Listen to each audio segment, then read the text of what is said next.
मत्तः स्मृतिर ज्ञानम अपोहनंच।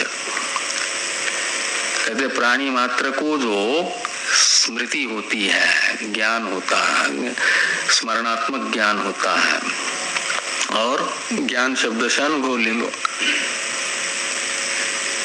और विस्मरण होता है, अपोहन होता है ज्ञान का।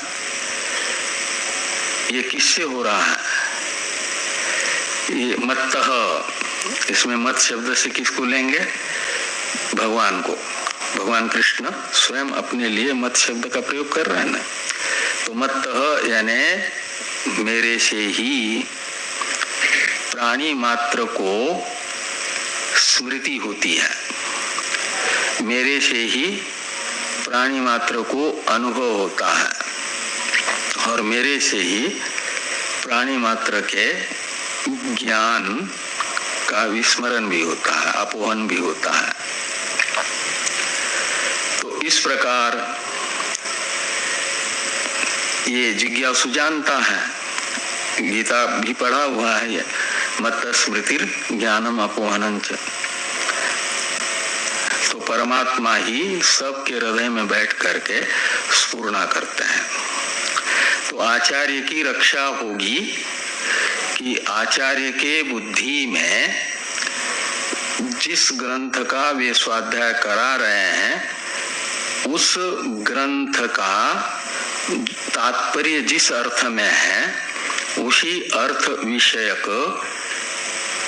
ज्ञान हमारी बुद्धि में अभिव्यक्त जिन शब्दों से हो सकता है ऐसे विचार और ऐसे शब्दों का उच्चारण का सामर्थ्य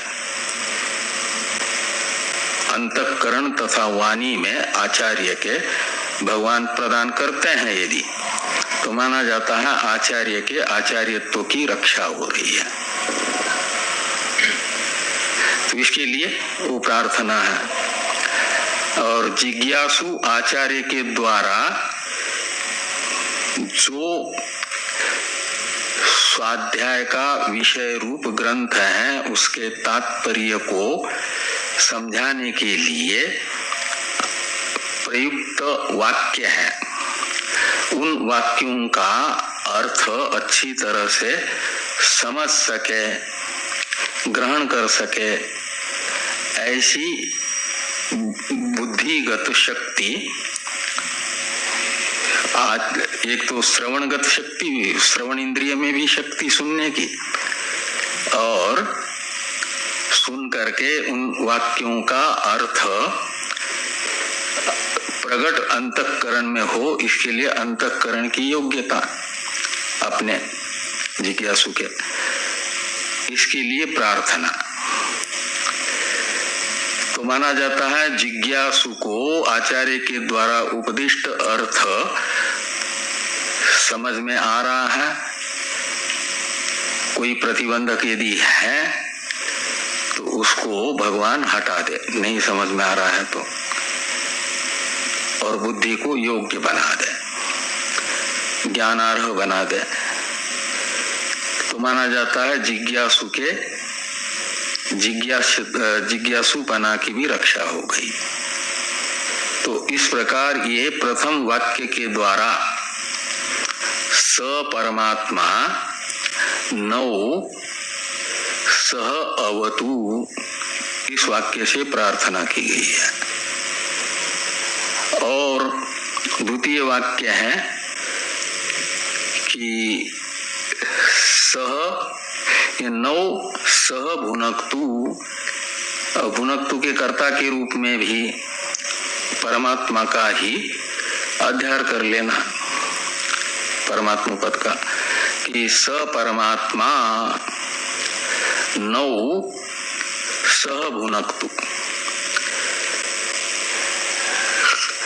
का अर्थ है वह परमात्मा आचार्य तथा मैं, हम दोनों को साथ साथ भोग कराए।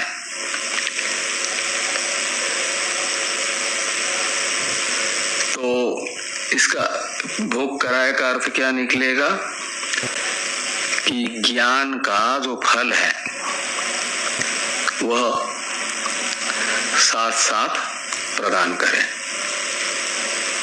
तो आचार्य को तो ज्ञान हो चुका है और उसका फल भी मिल चुका है, तो आचार्य को साथ में ही फल दे दे का मतलब क्या निकलेगा। तो ये कहा जाता है, कठोपनिषद में आएगा, आश्चर्योवक्ता कुशलोस्य लब्धा। जो आत्मविद्या का, परमात्म विद्या का प्रवक्ता है, जिससे जिज्ञासु को परमात्मा का मैं के रूप में करामलकवत अनुभव हो जाए, उस अनुभव के अनुकूल स्वाध्याय कराने वाला आश्चर्यवत है। आश्चर्यवक्ता का अर्थ है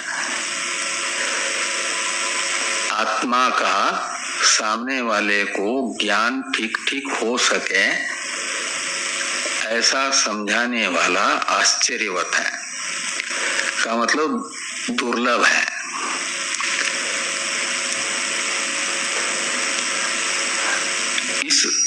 इससे बताया गया एक प्रकार से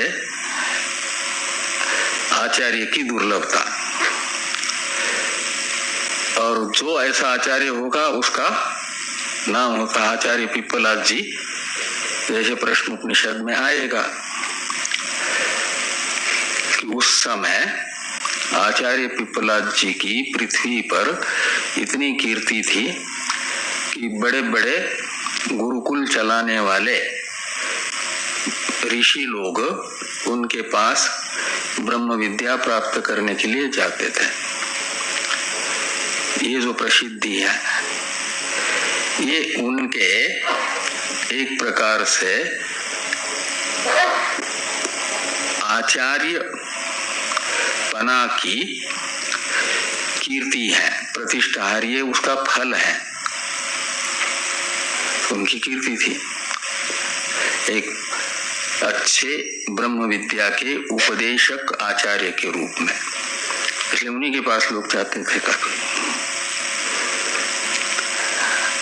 तो ब्रह्म विद्या के उपदेशक आचार्य के रूप में यदि प्रसिद्धि हो रही, यद्यपि उनको नहीं चाहिए, क्योंकि उनके अंदर तो प्रसिद्धि की भी, लोकेशना की भी तो कामना नहीं है ना, लेकिन वो ये जो है शिष्य ये प्रार्थना कर रहा है कि मेरे गुरु का भी यश हो जाए और मेरा भी यश हो जाए साथ में, ये बड़ा योग्य शिष्य मिला। जैसे यमराज जी का भी हम लोग गुणगान करते हैं और नचिकेता का भी करते हैं। जो मृत्यु की देवता है यमराज, उनसे अमृतत्व का साधन आत्मज्ञान प्राप्त करके आए नचिकेता, इसलिए तो नचिकेता बड़े प्रशंसनीय है। आत्मविद्या का फल उनके जीवन में दिख रहा। तो एक तो आचार्य से प्राप्त जो ज्ञान है वह फल पर्यवसायी मेरा हो,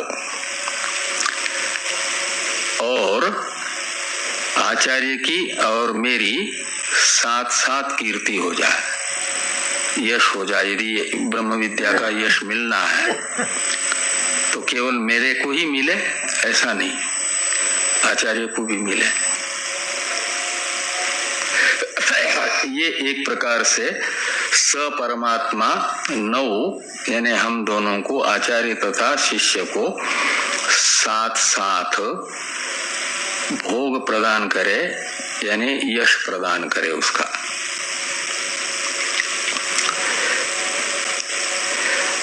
और केनोपनिषद में आगे मंत्र में आएगा, विद्यया विद्यते अमृतम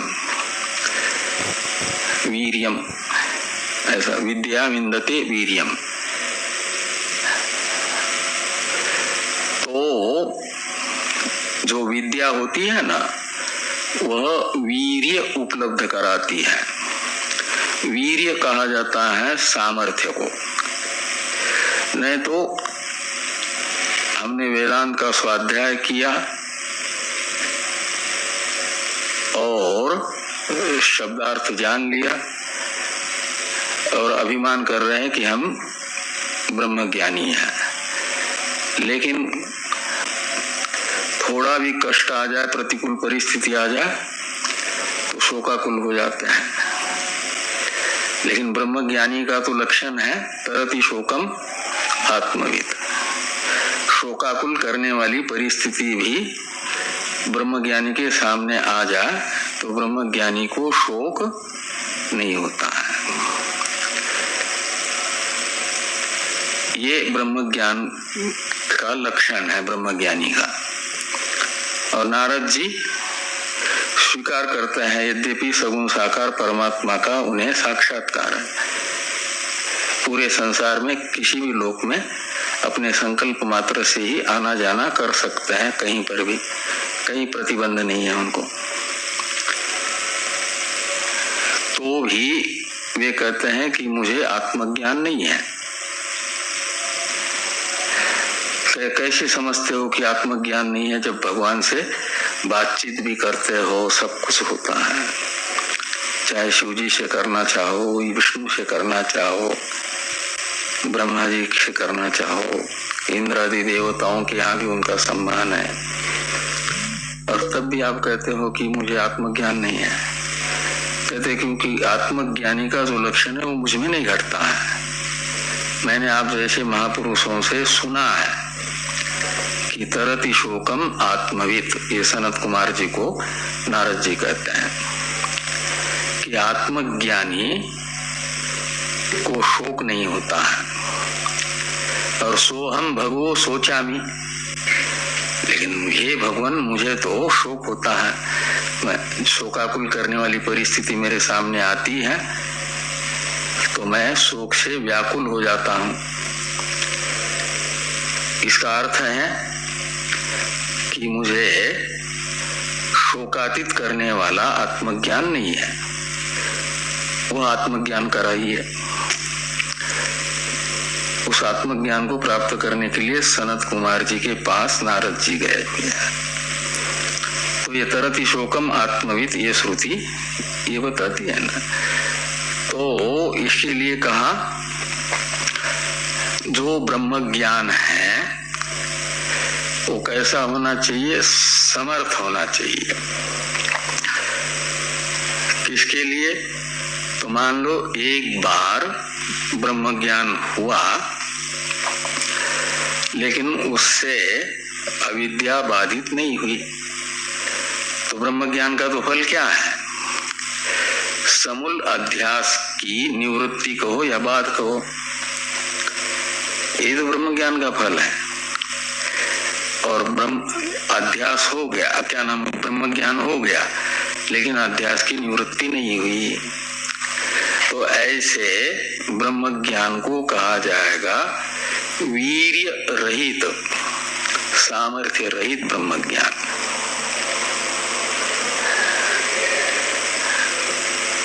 तो यहाँ ये कहता, प्रार्थना करता है साधक कि स परमात्मा नौ को इधर भी ले आइए, नौ सह वीर्यम करवावही, नहीं ये आवाम, इसको कर्ता के रूप में अध्यार कर दिए। यहाँ करवावही उत्तम पुरुष है ना, इसलिए इसका कर्ता होगा आवाम, प्रथमा का द्विवचन। तो आवाम यानी हम दोनों ब्रह्म विद्या से प्राप्त जो वीर्य है, सामर्थ्य है, वह साथ साथ प्राप्त कर लें।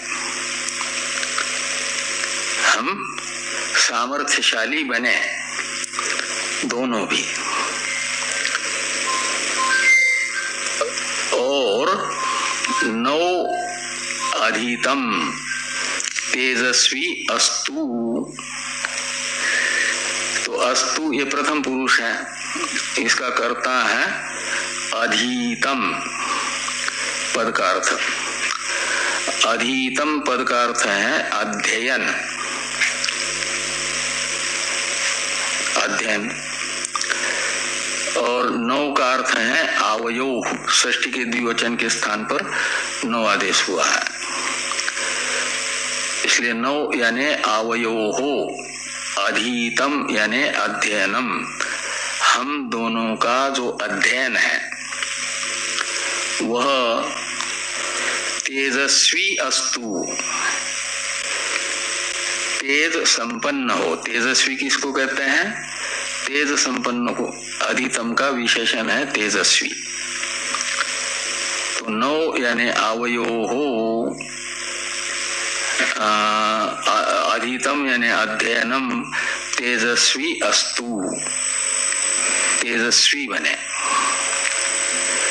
तेज संपन्न हो। एक विद्या का भी तेज होता है, वह तेज आचार्य तथा हम दोनों में भी दिखे, ब्रह्म विद्या का तेज। और मां विद्विषावहै,